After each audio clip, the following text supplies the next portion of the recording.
안녕하세요. 저는 40대 남자로 올해 늦둥이를 본 아빠입니다. 결혼 생활 중에 여태 아이가 없이 지내다가 늦게 아이를 낳았는데 정말 아이 키우는 것이 이렇게 힘든 줄은 몰랐네요. 그래도 힘들어도 하루하루 살맛이 나는 요즘이네요. 이런 제게도 정말 너무나 힘든 시절이 있었답니다. 힘들었던 어린 시절, 그리고 결혼을 해서도 좀처럼 행복하지 못했었죠. 그런저런 것들을 모두 이겨내니 이제서야 조금 살맛이 나는 것 같아요.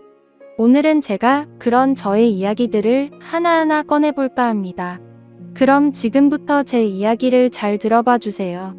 저는 엄마가 없이 아버지와 함께 자란 사람이에요. 어린 시절 엄마는 암이라는 무서운 병에 걸려서 일찍 돌아가셨고 엄마의 빈자리는 아버지가 대신해 주셨습니다.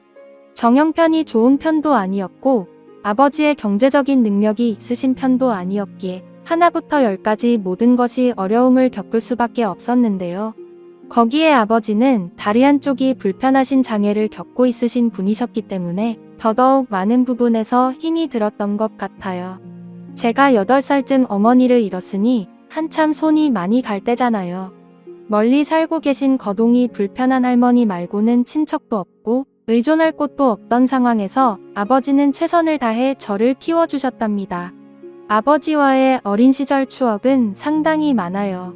그 추억들이 남들처럼 유명한 놀이동산에 가고 맛있는 음식을 먹으러 다녔던 것이 아니라 가슴 아프고 힘들었던 추억이랍니다. 가정 형편도 어렵고 저를 돌봐줄 사람도 없다 보니 저는 아버지가 일을 나갔을 때 홀로 집을 지키는 경우가 대부분이었어요. 저희 집은 오래된 지하 단칸방에 살고 있었는데 비가 많이 오는 장마 기간에 천장에서 물이 줄줄 새웠답니다. 무섭기도 하고 놀라기도 했던 저는 어떻게 하지도 못하고 멍하니 천장만 바라보며 방구석에 쪼그리고 앉아 있었는데 뒤늦게 오신 아버지가 저를 달래주시며 말씀하셨죠. 우리 아들 비구경 제대로 하고 있었구나. 남들은 이런 구경하지도 못하는데 말이야. 이거 있잖아. 엄청 신기한 거야. 어떻게 지붕을 타고 비가 내릴 수가 있을까? 응, 맞아. 신기해. 천장에서 비가 내릴 줄은 상상도 못했는걸. 그래, 봐봐. 정말 상상도 못한 일이 벌어졌어. 남들은 하지도 못하는 구경인걸. 아빠가 없을 때 또다시 이렇게 천장에서 비가 내리면 화장실에 있는 세수대야를 여기에 딱 가져다 놓으면 돼. 그럼 빗물이 세수대야로 떨어지는 모습도 가까이에서 볼 수 있거든. 아, 정말이네. 진짜 그렇네. 아빠 최고다. 그래, 맞아. 우리 아들 앞으로는 놀라지 말고 비구경 열심히 해봐. 알았지? 우리 아빠 최고. 최가. 놀란 저를 달래주시느라 아버지는 꽤나 진담을 빼셨을 것 같아요. 그래도 그때는 순진했던 때라 아버지의 그런 말을 다 믿고 즐거워했답니다. 아버지는 그날 이후 빗물이 새는 부분에 종이를 몇 장 덧대셨고 가진 노력을 하셨지만 그 이후로도 계속해서 빗물이 새었죠. 몇 년이 지난 후에야 저는 알게 되었어요. 방수가 제대로 되지 않는 건물이라서 비가 새었고 그 부분에는 곰팡이가 엄청나게 많이 피어 있었다는 것을요. 하지만 저는 계속해서 아버지에게는 모른 척을 했던 것 같아요. 저를 위해 애써 연기를 해주시던 아버지의 모습이 너무나 짠하게 느껴졌거든요. 한쪽 다리를 절면서 열심히 일을 하시던 아버지가 제게 해줄 수 있는 유일한 일이었나 봅니다. 그 후로도 아버지와의 추억은 상당히 많았어요. 도시락을 싸가지고 다녔던 시절이라 매일 제 도시락을 싸는 것이 아버지의 일이었는데 그 당시에는 꼭 도시락 반찬으로 놀려 먹는 아이들이 있잖아요. 저도 그 친구들의 타깃이 되어 늘 제 도시락 반찬에 대해 궁금해하더군요. 얼마나 맛있다고? 거짓말하지 마. 너도 나처럼 돈가스랑 햄 싸가지고 다니고 싶은 거 다 알아. 없으면 없다고 솔직하게 말하지. 뭘 또 그게 맛있다고 핑계를 대냐? 내가 너한테 핑계를 댈 일이 뭐가 있냐? 남의 반찬 신경 쓰지 말고 너 싸운 거나 맛있게 먹어. 난 내 도시락 반찬에 대해서 관심 하나도 없으니까. 알겠냐? 어쭈? 너 지금 나한테 뭐라는 거냐? 내 반찬 가지고 몇 마디 했다가 아주 무서워서 못 살겠는데? 너 이거 나한테 겁주는 거 아니냐? 그런 거 아니야. 그러니까 앞으로 내 도시락 반찬에 관심 갖지 마. 늘 친구들의 약점을 가지고 놀리던 한 친구의 표적이 제가 되었던 적이 있었는데 저는 위축되지 않고 당당하게 반응을 했었어요. 저의 이런 반응을 보고 화가 난 그 친구는 점점 목소리가 커지면서 저를 한번 어떻게 골탕 먹이려고 했지만 이미 반 친구들은 저에 대한 신임을 크게 느끼고 있었는지라 분위기가 마음대로 이끌어지지 않았답니다. 제 주변으로 다른 친구 몇몇이 몰려들었고 저를 놀려대던 그 친구에게 하지 말라고 말을 해주면서 제 편을 들어주었죠. 덕분에 그 친구는 반 친구들에게 더 이상 아무 말도 할 수도 놀릴 수도 없게 되었답니다. 국민학교 때는 반장, 부반장도 하면서 학급에서 인기가 많았던 것 같아요. 그때는 아이들이 어려서 저의 가정 환경이나 아버지의 직업 같은 것에는 관심이 별로 없고 오로지 저 하나만 보고 평가했었으니까요. 하지만 중학교, 고등학교 때는 조금 상황이 다르더라고요. 저의 이런 가정 환경에 대해서 소문이 어떻게 다 난 건지 이상하게 학교에서 친구들 몇몇이 저를 멀리하고 놀리는 것 같은 느낌을 받았죠. 몇몇 친하게 지내는 친구들 빼고 특히 학급에 임원을 하는 아이들은 이상하게 저를 멀리하고 무시하는 듯한 발언도 하더라고요. 몇 달이 지난 후에 알게 된 건 반장 녀석이 저희 아버지 직업을 알게 된 후 제게 무슨 이상한 냄새가 난다는 말을 다 퍼뜨렸다는 겁니다. 그 당시에 아버지는 하수구 청소를 하는 일을 하고 계셨거든요. 야, 제 옆에 가지 마. 야, 이상한 냄새 올마. 반에서 꾸리꾸리한 냄새가 난다 했더니 그게 다 쟤 때문이었어. 뭐라고? 너 그게 무슨 말이냐? 내가 무슨 냄새가 난다는 거야? 너한테 하수구 냄새 나. 그거 몰랐어. 니네 아빠가 하수구에서 일하시니까 그 냄새가 당연히 너한테도 올맞겠지. 안 그래? 뭐라고? 너 그게 무슨 말이야? 맞잖아. 니네 아빠 하수구 청소한다고 우리 엄마가 말했어. 학교 학부모 회의할 때 소문 다 났다던데 냄새 진짜 지독하다고 하시더라. 야, 너 정말 함부로 말할 거야? 당장 사과해. 당장. 사실인데 내가 왜 사과를 하냐? 제 아버지를 놀리는 반장의 얼굴을 주먹으로 한 대 패주었고 그 사건으로 인해 아버지가 학교에 찾아오게 되셨습니다. 저의 평소 품행이 그래도 성실하고 착했기 때문에 담임 선생님은 배려를 해주셨고 반장에게 사과를 하면서 잘 마무리가 되었는데요. 아버지는 제게 이런 말씀을 하셨어요. 아들아, 내 마음 잘 알아. 하지만 진짜 강한 사람은 이렇게 힘으로 하는 게 아니야. 죄송해요, 아버지. 이러지 않으려고 했는데 저도 모르게 그만. 진짜로 강한 사람은 그런 더러운 말에 대응하지 않는 것이란다. 더러운 일을 한다고 해서 사람이 더러운 건 아니야. 무슨 말인지 알겠니? 네, 아버지. 알겠어요. 명심할게요. 아버지의 말에 저는 다짐했어요. 진짜 강한 사람이 되기로 해요. 사람들이 하는 말 하나하나에 신경 쓰지 않고 잘 참아보자고 생각했습니다. 진짜 강한 사람은 남을 업신여기는 사람이 아니니까요. 그렇게 마음먹고 살아가니 조금은 괜찮아지기도 하더군요. 어느 곳에 가든지 자기 잘난 척하는 사람들은 꼭 있었고 직업에 대해 무시하는 발언을 하는 친구들도 꼭 있었거든요. 그런 말을 들을 때마다 자꾸 마음속에 아버지의 말을 되새기며 참았더니 나중에는 정말 괜찮아지는 것 같았습니다. 아버지는 원래 공장에 다니시던 분이셨어요. 다리 한쪽을 저는 장애를 갖고 계셨지만 성실하고 열심히 일을 하시는 분이셨죠. 어머니와 결혼을 하고 저를 낳아 기르시면서도 그 공장에 계속 다니셨는데 교대 근무를 하던 공장이었기에 밤에도 일을 나가야 했기 때문에 어머니가 돌아가시고 난 후에는 일을 그만두실 수밖에 없으셨어요. 그렇다고 장애가 있으신 아버지가 일용직 건설 현장에 나가실 수도 없는 노릇이고 갑자기 모든 것이 막막해져 버린 상황에서 아시는 분의 소개로 하수구 청소하는 일을 알게 되신 것이에요.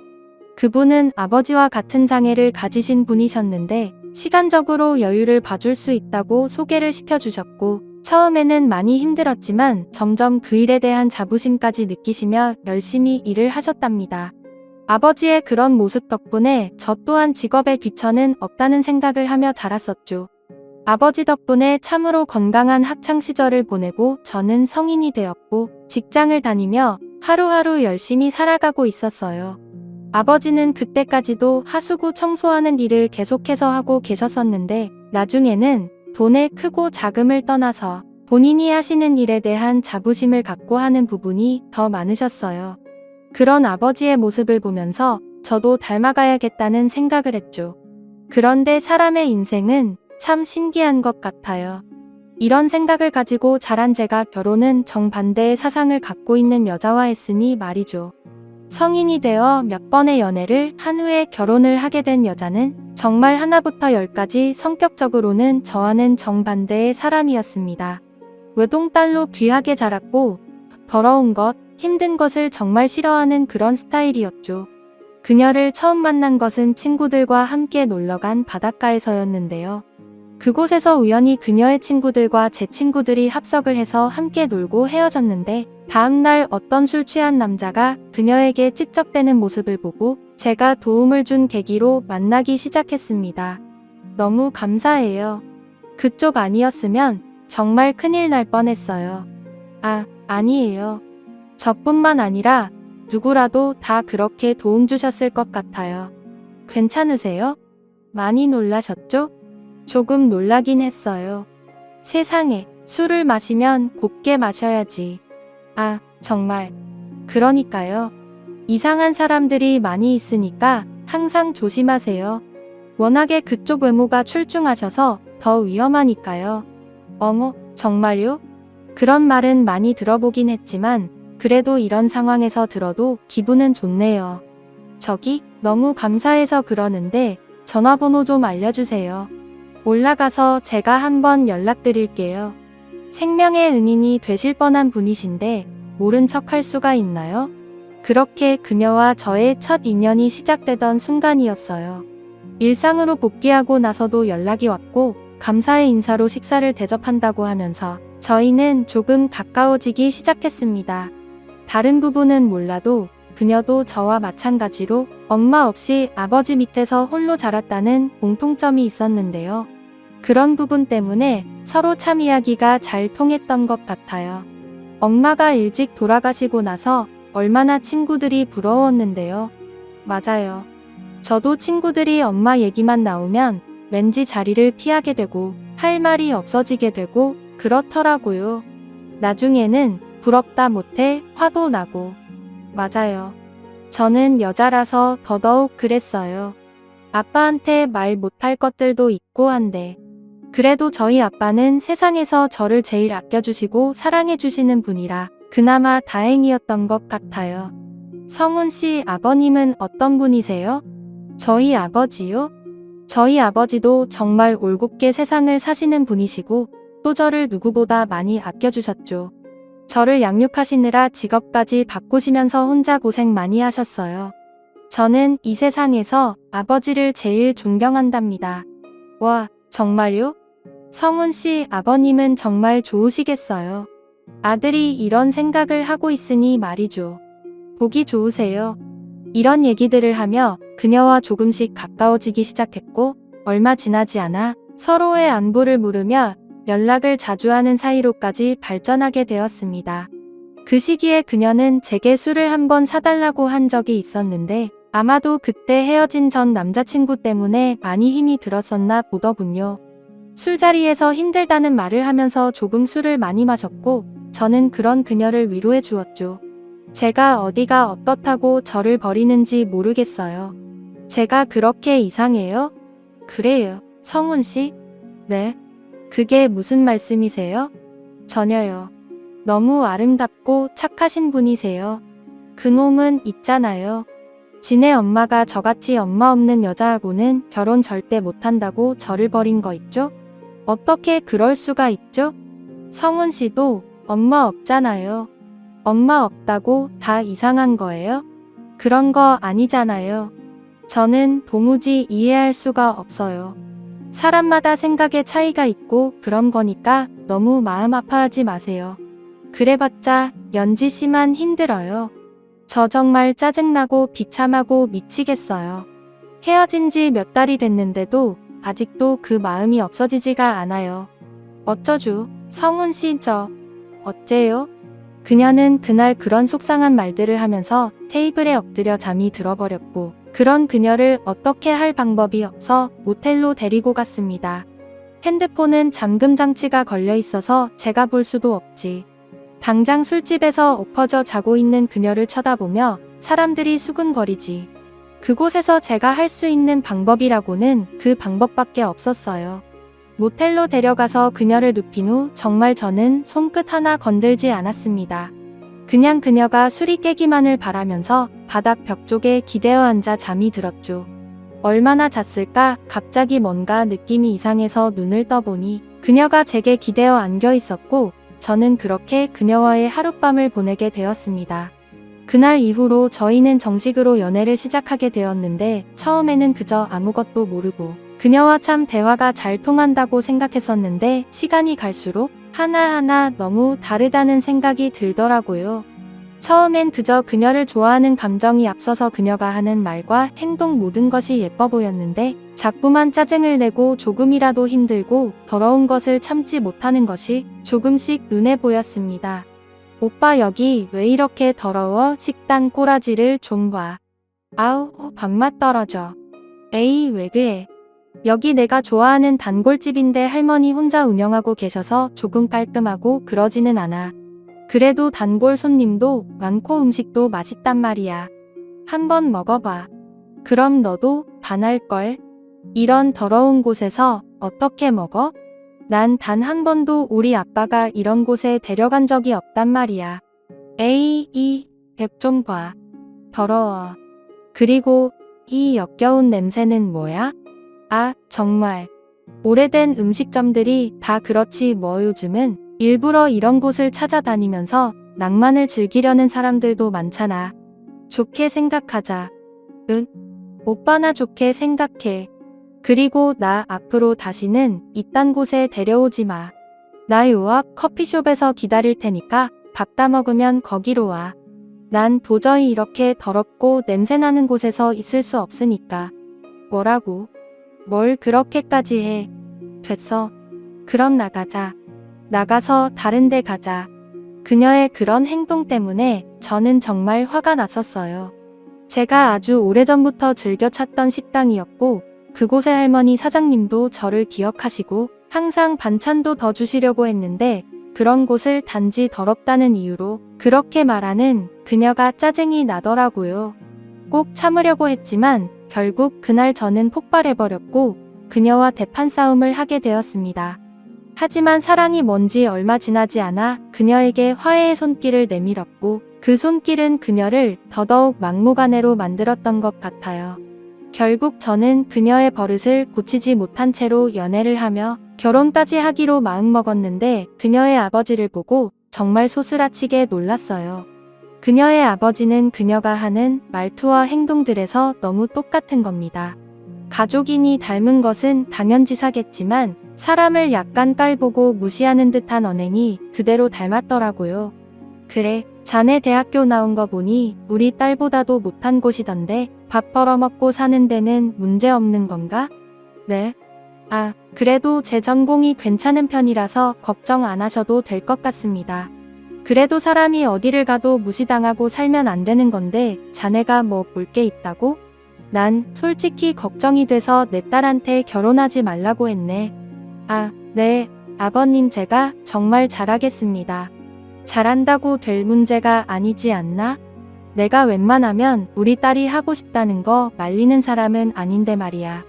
자네 어머니도 안 계시고 아버지 혼자 키우셨다고 하고 그 아버지가 하시는 일도 참 내가 어이가 없고 기가 막혀서 저희 아버지 정말 열심히 사시는 분이세요. 직업에 자부심도 느끼시는 분이시고요. 하수구 청소가 자부심을 느낄 만한 일인가? 하고 많은 일 중에 왜 하필 그런 일이야? 더럽고 힘든 일은 세상에 진짜 할 일 없고 아무짝에도 쓸모없는 사람이나 하는 일 아닌가? 난 그렇게 알고 있네만 내가 뭐 잘못 알고 있는 게인가? 아니요. 저는 그렇게 생각하지 않습니다. 직업에 귀천이 없다고 하잖아요.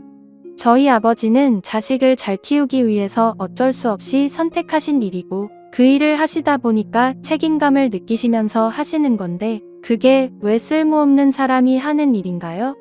아버님 말씀 저는 잘 이해가 되지 않습니다. 아이고, 가정교육이 잘못돼도 한참 잘못됐구만. 어떻게 두 눈 똑바로 뜨고 나를 가르치려 드는 건지 원. 잘난 것 하나 없는 놈이 어디선 내 딸을 달라고. 자네같이 자격지심이 있으면서 굽히지 않는 놈나도 필요 없네. 내 딸 못 줘. 그녀의 아버지는 처음 만나는 자리에서도 상상을 초월하는 말씀을 내뱉으셨어요. 저 역시 그녀의 아버지가 하는 말에 제 생각을 요목조목 말씀드렸죠. 제가 다른 것은 다 참을 수 있었지만 저희 아버지를 욕되게 하는 말은 참을 수가 없었거든요. 제 말과 행동이 마음에 들지 않으셨는지 결국 그녀의 아버지께 인사드리는 자리에서 저는 불합격을 받았고 저 역시 그 말에 수긍하게 되었습니다. 물론 그녀를 사랑하는 마음은 이전과 같았지만 여러 가지로 저와 아버지를 무시하는 듯한 말을 들으며 결혼하고 싶지 않더라고요.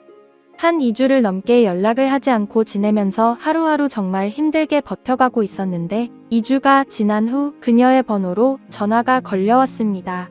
자네 얼른 병원으로 오게. 내가 진짜 자네 때문에 이런 꼴까지 봐야겠나. 네? 아버님 그게 무슨 말씀이세요? 병원이라뇨? 무슨 일 있어요? 우리 딸이 자네 없으면 죽겠다고 아주 센 난리를 치다가 병원까지 오게 됐네. 나 참 정말 내 인생에서 이런 꼴을 보게 될 줄은 상상도 못했네. 얼른 오게 얼른. 아, 네, 아버님 지금 바로 달려갈게요. 그녀는 저와의 헤어짐에 힘들어하다가 결국 나쁜 생각까지 했었다고 하더군요. 그 일을 계기로 더 이상 그녀의 아버님은 저를 반대하실 수가 없었고 저 역시 그런 그녀를 버릴 수가 없었습니다. 사랑은 정말 아무도 알 수 없는 콩깍지가 씌이는 것인가 봐요. 저는 그렇게 그녀와 결혼을 하게 되었어요. 상견례 자리에서 저희 아버지와 첫 만남을 가진 그녀의 아버지는 뭔가 불편하다는 말투와 행동으로 식사 자리 내내 일관하셨고 그런 그 모습을 보면서도 꾹 참으시며 평정심을 유지하고 계시던 아버지는 상견례가 끝나고 제게 말씀하셨습니다. 우리 아들 연지가 그렇게 좋으냐? 네 아버지 좋아요. 저 없이 죽겠다고 하는 여자를 제가 어떻게 모른 척 하겠어요. 그래 뭐 좋으니 결혼을 한다고 하는 거겠지. 내가 걱정하는 부분 잘 알겠지? 사람은 쉽게 변하지 않는 법이니 내가 그런 부분을 잘 생각하고 결혼 생활을 하면 좋을 것 같다. 알겠니? 난 우리 아들 믿는다. 우리 아들이 내린 결정을 존중해. 아버지 감사해요. 아버지 걱정하시는 부분 잘 알고 있어요. 제가 잘할게요. 내심 걱정하시던 아버지는 끝내 아무 말씀을 하지 않으시고 저를 믿어주셨고 저는 그렇게 그녀와 결혼 생활을 시작하게 되었습니다. 장인어른이 된 그녀의 아버지는 작은 사업을 운영하고 계셨어요. 힘든 일을 싫어하고 자신에게 불리한 일이 생기면 남들에게 미루는 습관을 가지셨던 장인어른은 사업에서도 그런 부분이 여지없이 보이셨죠. 돈이 얼마나 많은지는 모르겠지만 꽤 괜찮은 넓은 평수의 아파트, 그리고 고급스러운 외제차까지 타고 다니셨습니다. 주변에는 항상 사람들이 많았고 옷 하나를 사셔도 백화점에서만 사야 입을만 하다는 말도 입에 달고 다니는 분이셨죠. 하지만 결혼 후 얼마 지나지 않아 장인어른의 사업은 점점 어려움을 겪게 되었습니다.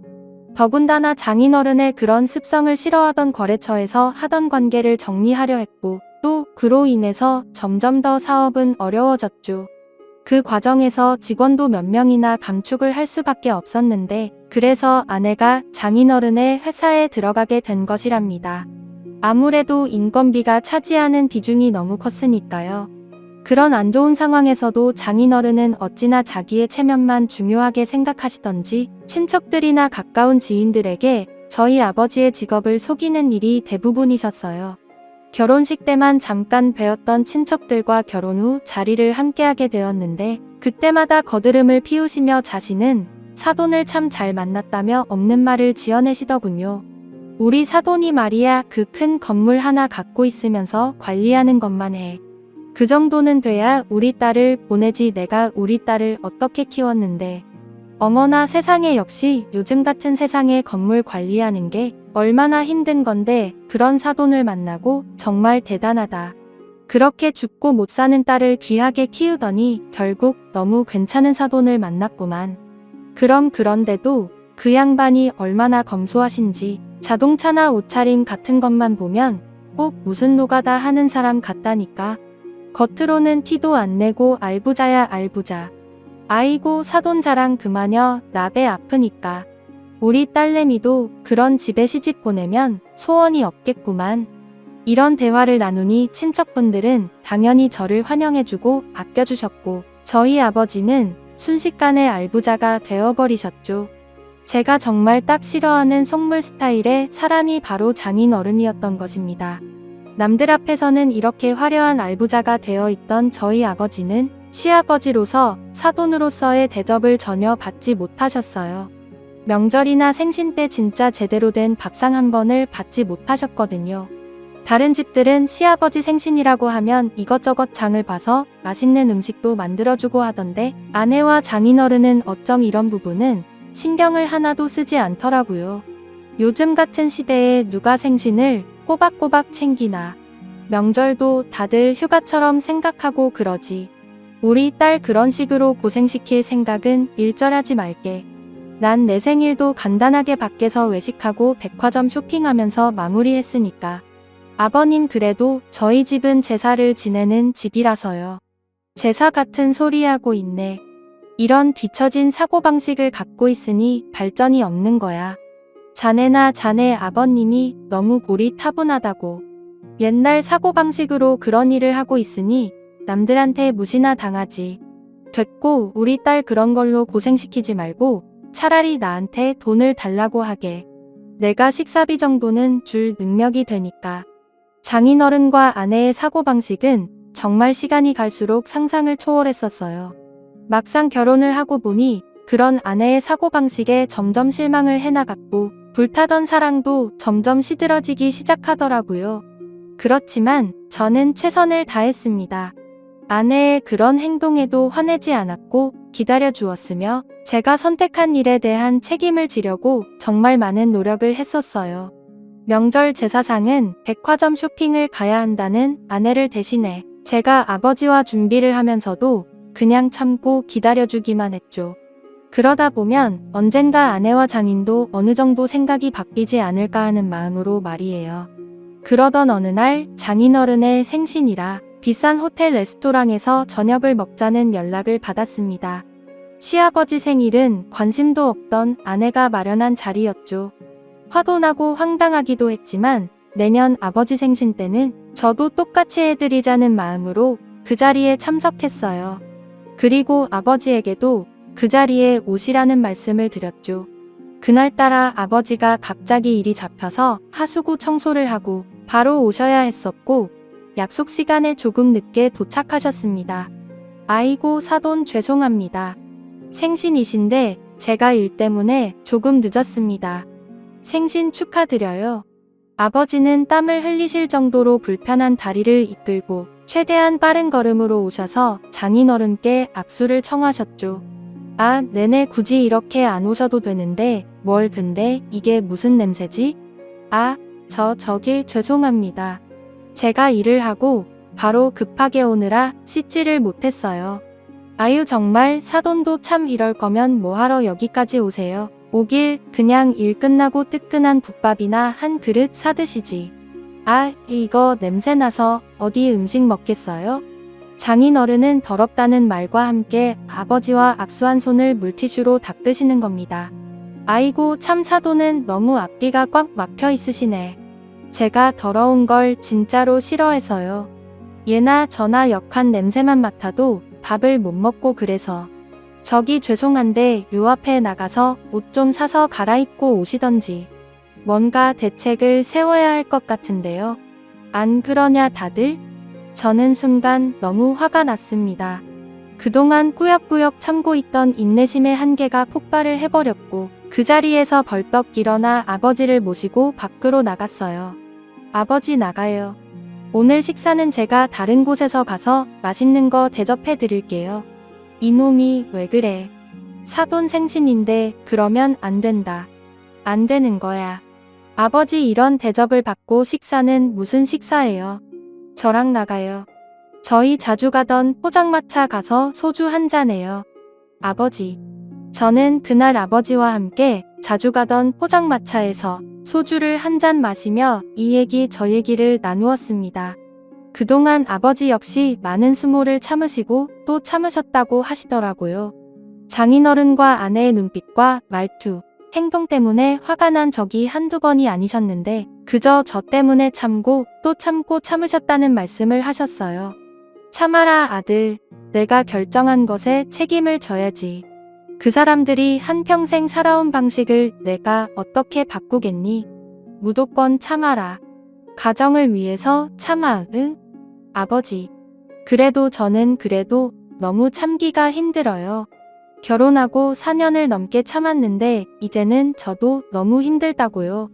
언젠가는 바뀌겠지. 아버지한테 잘하겠지 하는 마음으로 버텼는데 저도 언제까지 버틸 수 있을지 모르겠어요. 제가 어떻게 해야 되는 거예요? 그날 저는 그동안에 힘들었던 일을 아버지에게 모두 쏟아내었고 아버지 역시 제 마음을 잘 알고 계셨습니다. 그리고 그로부터 얼마 동안 저는 아내와 싸늘한 냉기가 흐를 정도로 말도 별로 하지 않았고 장인어른에게 안부 전화도 하지 않았죠. 뭔가 이번 기회에 저도 화가 났다는 것을 알아야 할 것 같았어요. 2달쯤 지났을까 장인어른이 갑자기 저희 회사 앞에 찾아왔다고 말씀을 하시는 겁니다. 저기 잠깐 나올 수 있나? 지금 점심시간이지? 아, 네 장인어른 여기까지 어쩐 일로? 잠깐 내가 할 말이 있는데 좀 내려올 수 있겠나? 아, 네 잠시만요. 금방 내려갈게요. 오랜만에 만난 장인어른은 부쩍 수축해진 얼굴로 저희 회사 앞으로 찾아오셨더라고요. 그리고는 제게 뭔가 말씀을 하려고 하다 말고를 몇 번이나 반복하시더니 드디어 조심스레 입을 여셨어요. 저기 내가 말이야 조금 상황이 그래서 그러는데 부탁 하나만 해도 되겠나? 부탁이요? 무슨 부탁이신지. 뭐 별건 아니고 보증을 좀 써주면 어떨까 해서. 자네도 알지? 내 사업장에 요즘 조금 문제가 있는 거. 몇 달 동안 버티고 버텼는데 조금 상황이 좋지 않아서 말이야. 얼마 안 빌릴 건데 보증인이 좀 필요해서 말이야. 네? 보증이요? 그래 보증. 뭐 어려운 일은 아니지 않나? 사위도 자식이고 그런데 뭐 이 정도는 해줄 수 있는 거잖아. 아 장인어른 근데요. 저는 능력도 안 되면서 과하게 일을 벌리는 사람은 별로 안 좋아하거든요. 더군다나 돈 뿌는 놈들은 진짜 세상에서 제일 싫어해서 말이에요. 저는 저희 아버지랑 돈 거래 안 해요. 그러실 분도 아니지만요. 뭐라고? 자네 지금 그게 무슨 말인가? 솔직하게 말씀드리는 거예요. 아버님. 아버님이 저희 아버지한테 솔직하게 말씀하듯이 저도 솔직하게 말씀드렸어요. 제 인생 철칙이 바로 그거거든요. 주제를 알고 분수를 알고 책임지자. 자, 자네 정말 이럴 건가? 응? 죄송합니다. 장인어른. 사람의 평생 철칙이 어떻게 한순간에 바뀔 수가 있겠어요.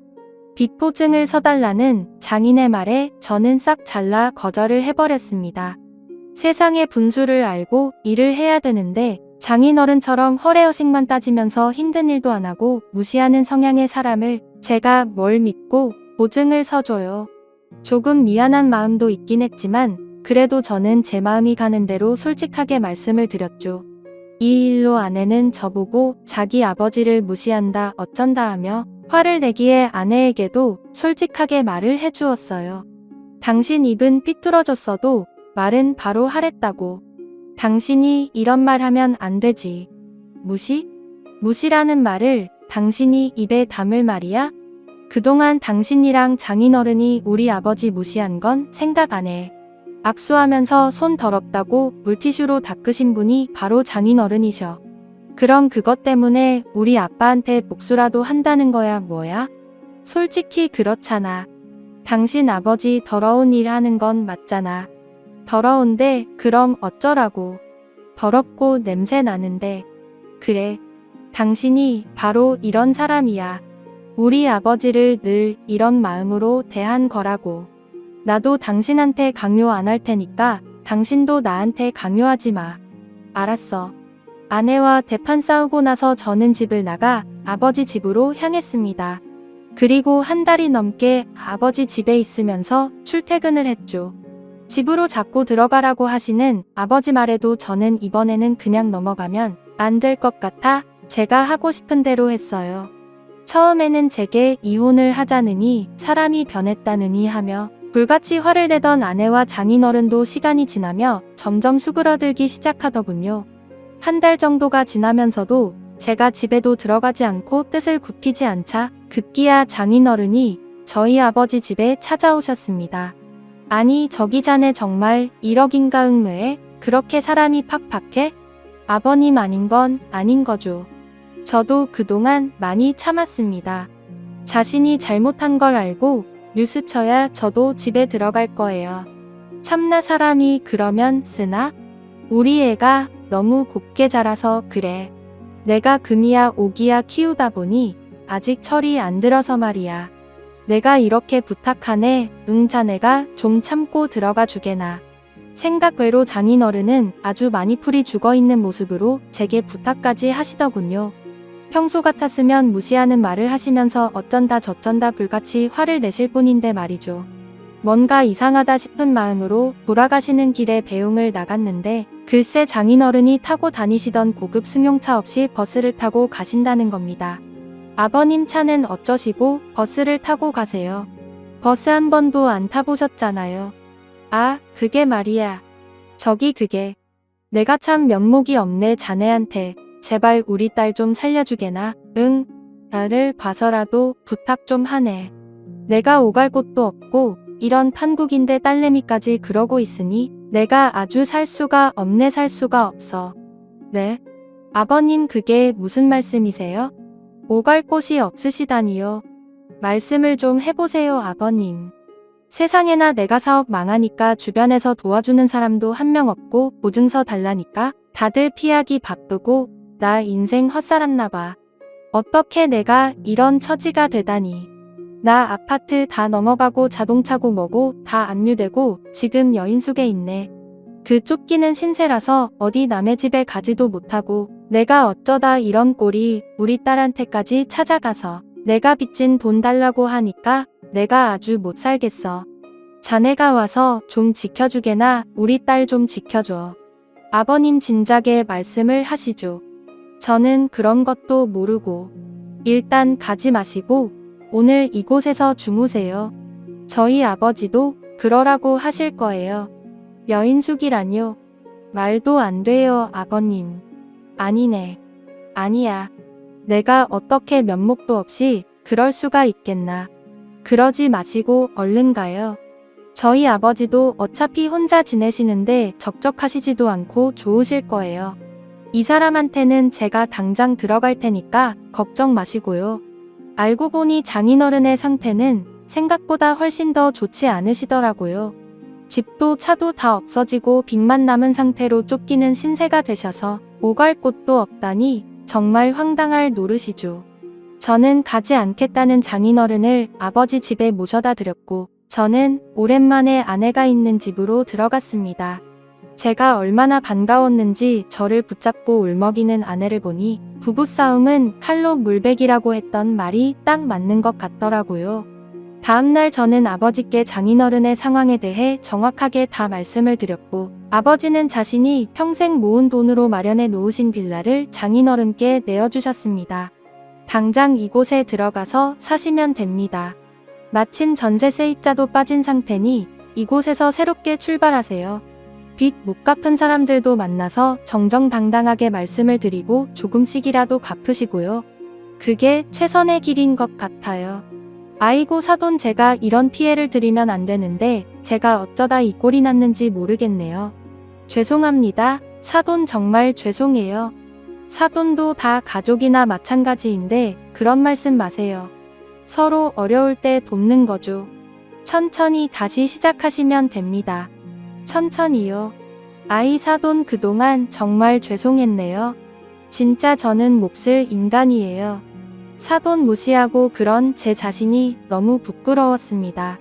아버지는 진심으로 장인어른을 받아주셨고 장인어른 역시 저희 아버지에게 진심으로 용서를 구하셨습니다. 그 후로 장인어른은 저희 아버지가 알아봐 주신 아파트 경비 일을 시작하게 되셨고 빚쟁이들을 만나 조금씩이라도 빚을 갚는다는 약속도 하셨어요. 사람은 쉽게 변하지 않는 것인데 환경이 너무 안 좋다 보니 어쩔 수 없이 사람을 변하게 만드나 봅니다. 아마 그때 저희 아버지가 도움을 주지 않으셨다면 많이 힘든 삶을 사셨을 거예요. 당장에 오갈 곳도 없고 빚쟁이들을 피해서 사셨어야 하니까요. 장인어른이 그렇게 변하시자 덩달아 아내도 조금씩 변화하기 시작했습니다. 어찌됐건 저희 아버지가 거의 생명의 은인이나 마찬가지이기에 아버지의 생신도 챙기려고 노력했고 명절에도 제사에 참석해서 어설픈 음식이지만 조금이라도 만드는 신용을 내더라고요. 물론 하기 싫다고 어렵다고 하는 것을 장인어른이 꼭 가야 한다는 말을 하는 것도 들었답니다. 어쨌거나 저쨌거나 전혀 그렇게 하지 않던 사람이니 이렇게라도 행동하는 것을 보니 마음이 좋긴 하더라고요. 앞으로 조금씩 더 변할 수 있겠다라고 생각하고 있답니다. 이로써 저희는 진정으로 한 가족이 된 것 같아요. 가진 것이 많았을 때는 오히려 가족이라는 느낌보다는 서로 너무나 먼 사이라는 생각이 강했는데 말이죠. 나이가 많으시고 돈도 꽤 있으시지만 그래도 아직까지 하수구 청소부로 열심히 살아가고 계시는 아버지를 보며 저는 오늘도 힘을 내고 있답니다. 제 어린 아들에게도 할아버지한테 자주 가서 안아드리고 뽀뽀해드리라고 말도 해주고 있어요. 가끔 아버지가 자신한테서 냄새가 난다며 손주를 오지 말라고 하실 때도 있지만 그래도 저는 꾸역꾸역 아들을 제 아버지의 곁으로 보냈답니다. 그 냄새는 세상에서 가장 아름다운 냄새라고 생각하니까요. 남들에게 무시당해도 되는 존재는 세상에 아무도 없습니다. 사람은 누구나 존중받을 권리가 있고 행복해야 할 권리가 있다고 생각해요. 그동안 고생 많으셨던 저희 아버지의 앞날에 앞으로 꽃길만 있으면 좋겠습니다. 그 곁에 아버지를 진심으로 아껴주시는 여자친구분도 생기셨으면 하는 바람도 있고요. 장인어른과 아내, 그리고 저와 아버지, 그리고 제 아들까지 모두가 건강하고 행복하게 살아갈 수 있도록 응원 부탁드립니다. 그럼 이상으로 제 이야기를 마칠게요. 감사합니다.